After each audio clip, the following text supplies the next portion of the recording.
নমস্কার বন্ধুরা, আমরা 5ই নভেম্বর গিয়েছিলাম ব্যান্ডেল। ব্যান্ডেল মানে তোমরা জানোই, ব্যান্ডেল চার্চ। সেখান থেকে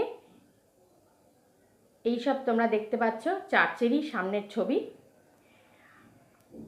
চার্চের ওখান থেকে আমরা গিয়েছিলাম হংসেশ্বরী মন্দির, তার একটু সাইড পিকও আমি তোমাদের দেখালাম। আমরা বেলা 11টা 11:30টায় স্টার্ট করি, 12টা 12:30টায় গিয়ে পৌঁছাই। এটা চার্চেরই বাইরের একটা পিক, বাইরের ছবি তুলেছি আমি, কারণ ভেতরের ছবি তোলা মানা।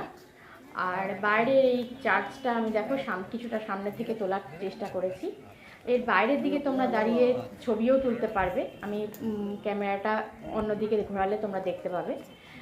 আমরা ওখানে 11টা 11:30টায় স্টার্ট করে 12টা 12:30টায় পৌঁছে ওখানেই লাঞ্চ সেরেছিলাম। আর আমার মেয়ের সঙ্গে ছিল, তাই বেশিক্ষণ সময় ওখানে থাকতেও পারিনি।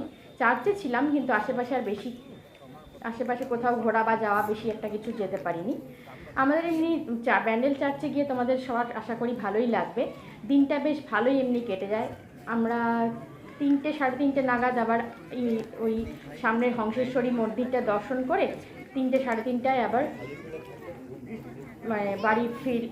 বাড়ির জন্য রওনা দিলাম। দিয়ে 4টের মধ্যে 3টে 3:30 না 3টে নাগাদ রওনা দিয়েছি, দিয়ে 4টের মধ্যে বাড়িতে পৌঁছে গেছি। এখানে তোমরা আমার মেয়েকেও দেখতে পাবে, এখানে খেলছে, ঘুরছে, নেচে বেড়াচ্ছে। এখানে দেখো অনেক স্কাল্পচার করা আছে, যেখানে দাঁড়িয়ে তোমরা ছবি তুলতে পারবে। পুরো দিনটা তোমাদের বেশ ভালোই কেটে যাবে। এ দেখো, এ বেশ মনের আনন্দে নিজের মতো করে নেচে বেড়াচ্ছে।